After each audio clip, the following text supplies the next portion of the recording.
खत्म होने में सिर्फ 3 घंटे से भी कम का वक्त रह गया है। कौमी असम्बली की 7 नशिस्तों पर PTI चेयरमैन इमरान खान खुद उम्मीदवार हैं, जबकि 747 पोलिंग स्टेशन इंतहाई हसास, जबकि 694 को हसास करार दिया गया है। तो ये बड़ा अहम मार्का जो कि आज होने जा रहा है, इंतखाबी दंगल सजा हुआ है।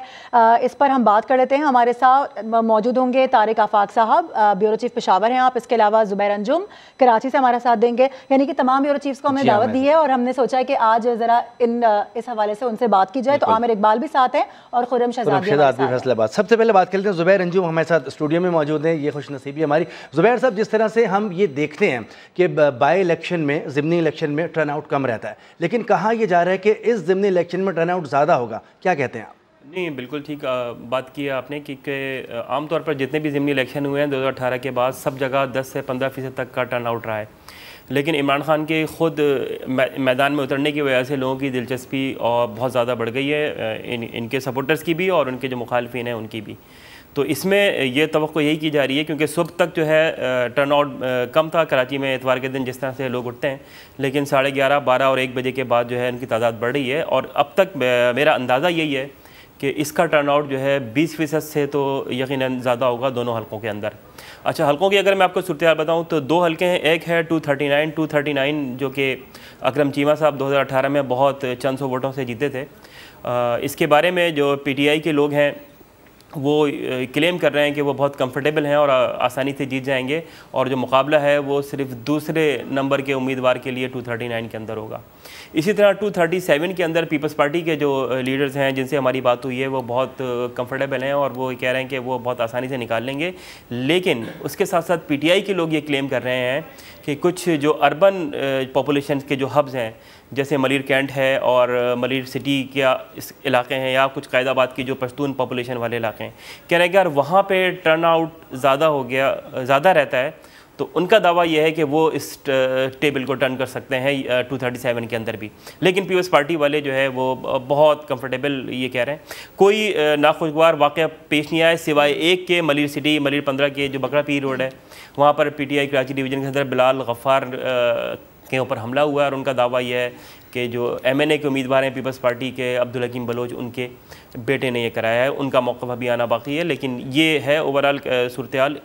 एक वाक़े के अलावा पोलिंग बहुत अच्छे तरीके से यहाँ पे जारी है और वक्त गुजरने के साथ साथ टर्न आउट बढ़ रहा है। ख़वातीन की जो तादाद है वो 239 में भी और वहाँ पे भी अच्छी खासी नज़र आ रही है। ठीक है जुबैर साहब, वैसे हम ये देखते हैं कि कराची में ख़वातीन बड़ी तादाद में निकलती भी हैं और अपना वोट कास्ट भी करती हैं। खैबर पख्तूनख्वा का रुख कर लेते हैं। यहाँ पेशावर, मर्दान और 4 सदा में कौमी असम्बली की नशिस्त पर ज़िमनी इंतखाब हो रहा है। तारिक आफाक साहब हमारे साथ ही मौजूद हैं। तारिक साहब बताइएगा, टर्न आउट की अगर हम बात करें तो आम इंतखाबात के मुकाबले में कैसा देख रहे हैं इसको आप? देखें, कराची के बरक्स पेशावर में अगर हम देखें, 4 सदर में देख लें, मर्दान में देख लें, तो इस वक्त टर्न आउट वहाँ पे बहुत ही कम है। और इसके बावजूद कि यहाँ पे इमरान खान जैसे उम्मीदवार PTI की तरफ से खड़ा है पेशावर में भी, बल्कि तीनों हलकों में, लेकिन इसके बावजूद भी पेशावर समेत अब इस वक्त तक की जो हमारी इंफॉर्मेशन है उसके मुताबिक अभी तक जो ना उस तादाद में वोटर नहीं निकल रहे हैं जिस तरीके से निकलने चाहिए। तो ये भी तमाम सियासी जमातों के लिए मेरे ख्याल से एक ऐसी बात है कि उनको इस पर सोचना चाहिए कि अभी तक वो अपने वर्कर्स को क्यों नहीं निकाल सकें।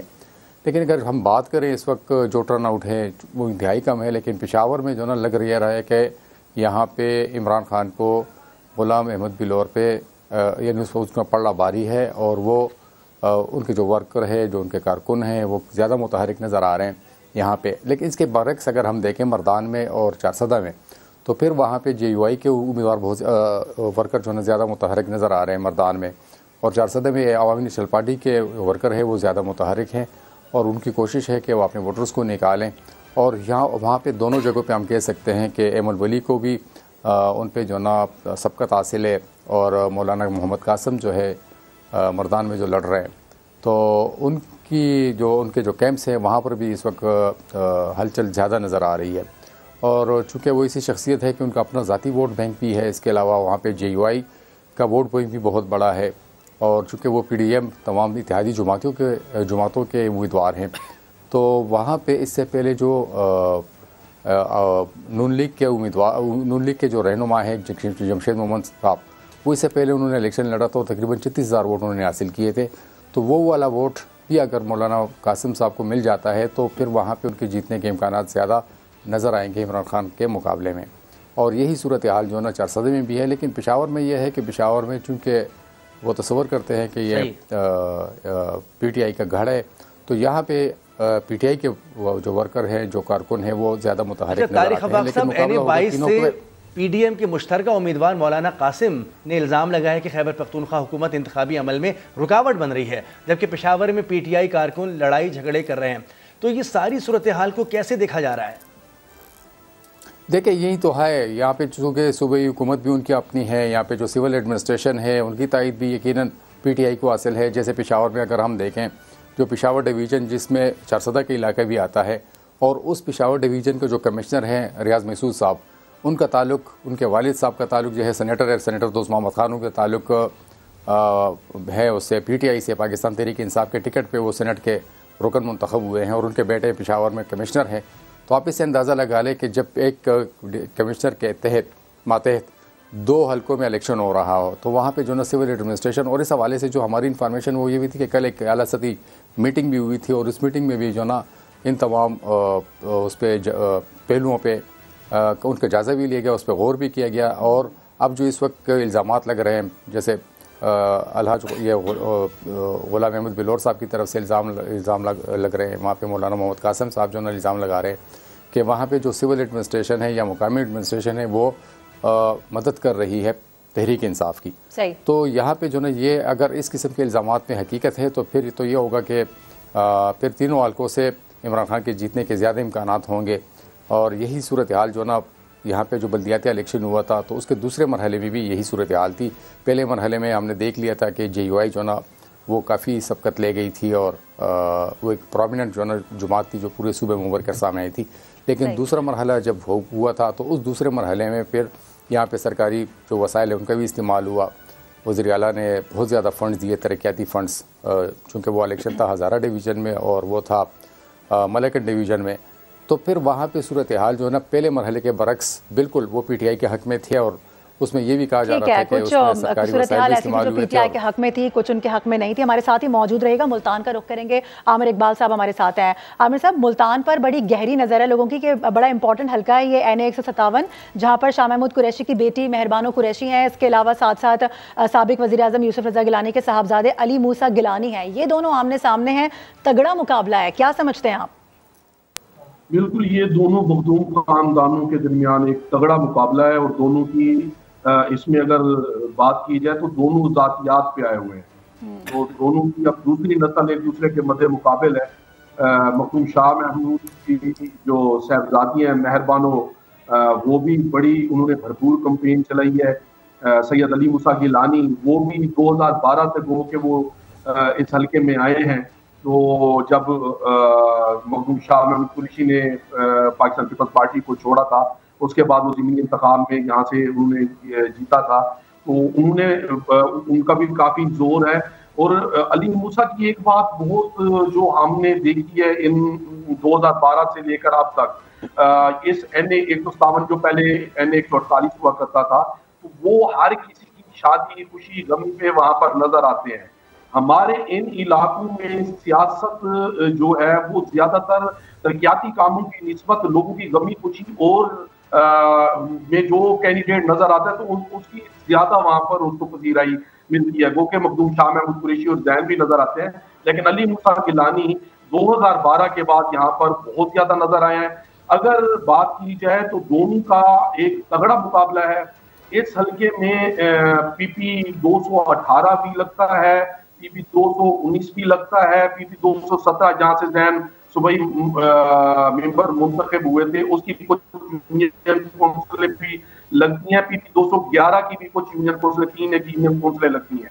तो अगर कादिरपुर राह की बात की जाए तो वहां पर, और बदला सनत की बात की जाए तो वहां पर पाकिस्तान पीपल्स पार्टी इस वक्त बड़ी अच्छी पोजीशन में, वहां पर जो हमारे रिपोर्टर्स भी हैं, जो मेरी भी वहां पर बात हो रही है और मैंने भी विजिट किया है मुख्तलिफ इलाकों में, तो पीपल्स पार्टी की वहां पर बड़ी अच्छी पोजीशन है। और जब यहाँ पर सैयद यूसुफ रज़ा गिलानी साबिक वज़ीर आज़म जब वज़ीर आज़म थे तो उन्होंने इस हल्के में काफी काम किए थे, यहाँ तक कि इस हल्के में उन्होंने एक रेलवे स्टेशन भी बनवाया था। तो उस हवाले से मखदूम यूसुफ गिलानी को भी यहाँ पर बहुत ज्यादा लोग इज्जत करते हैं। मखदूम शाह महमूद कुरैशी क्योंकि 93 से यहाँ से मुंतखब होते आए हैं, 93 में भी वो यहाँ पर MLA रहे हैं, 97 में मखदूम जावेद हाशमी ने उनको शिकायत दी थी, फिर 2002 में वो जीत के फिर उसके बाद उन्होंने वो सीट छोड़ी थी, 2008 में जीत के उन्होंने सीट छोड़ी थी, जिसके बाद अली मूसा गिलानी ने ज़िमनी इंतखाब में इलेक्शन दिया था और 93,000 वोट लिए थे और अब्दुल गफ्फार डोगर जो मुस्लिम लीग नून के उम्मीदवार थे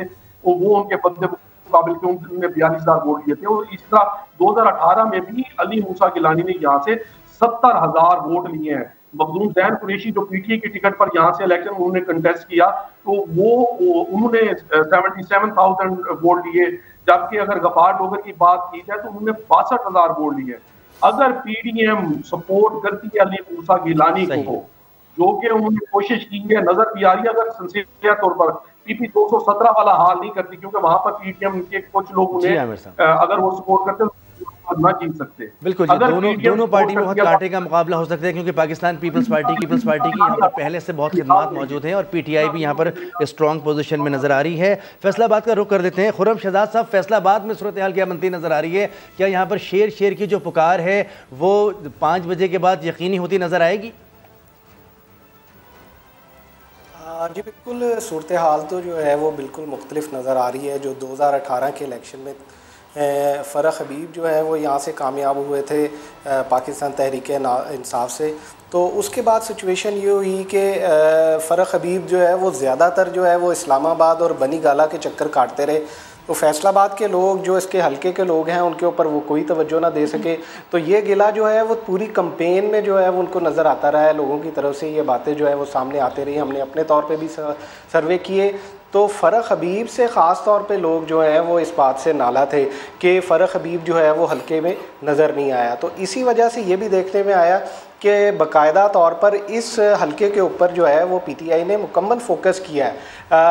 जुल्फ़ी बुखारी इधर घूमते रहे, फवाद चौधरी जो है वो कैंपेन करते रहे, लेकिन इसके बावजूद जो है मुस्लिम लीग नून जो है वो यहाँ पर कंपैरेटिवली जो है वो स्ट्रॉन्ग नज़र आ रही है, क्योंकि ये हल्का ही, और ये ख़ास तौर पर ये जो हल्का है 108 ये ज़्यादातर जो है शहरी इलाका है, तकरीबन 90% जो है शहरी इलाका है। और ये मोस्टली जो है ये जो 2018 का इलेक्शन था यहाँ पर ही सिर्फ PTI जो है वो कामयाब हो सकी, और वो भी रीकाउंटिंग में सिर्फ 1200 की लीड थी आबद शेर अली से। तो इससे पहले ये जो है गढ़ कहलाया जाता था मुस्लिम लीग नून का, और अब थोड़ा सा टर्न आउट के हवाले से अगर मैं बात करूँ तो सुबह से टर्न आउट तो इंतहाई कम नज़र आ रहा था। हालांकि फैसलाबाद में जो है वो आम तौर पर ये देखा गया क्योंकि यहाँ पे जो ताजर हैं वो छुट्टी करते हैं जुम्मे के दिन, और इतवार के दिन जो है गहमा गहमी जो है वो आम रूटीन की होती है। लेकिन आज जो है वो टर्नआउट जो है वो इतना ज़्यादा नहीं देखने में आया। टर्नआउट बहुत कम था। 12 बजे के बाद लोग जो है वो निकलना शुरू हुए, और ये भी देखा गया है कि जो हमने कल से एक चीज़ जो हम रिपोर्ट कर रहे हैं कि PTI के अंदर इस सीट के हवाले से बड़ी परेशानी जो है वो सामने नज़र आ रही है। एक तो ये हमने कल भी रिपोर्ट किया कि वोट्स की ख़रीदारी जो है वो बाकायदा की जा रही है। वोट जो है कल रात से ही जो है वो कोई 1000 रुपया रेट लगा रहा है, कोई कितने पैसे रेट लगा रहा है। बिल्कुल, इस हवाले से हमने एक दो वीडियोस भी नशर की है, हमने नाज़रीन तक हमने पहुँचाया है कि किस तरह से वहाँ पर 1-1 हज़ार के एवज़ वोट को ख़रीदा जा रहा है। हमारे साथ ही रहिएगा।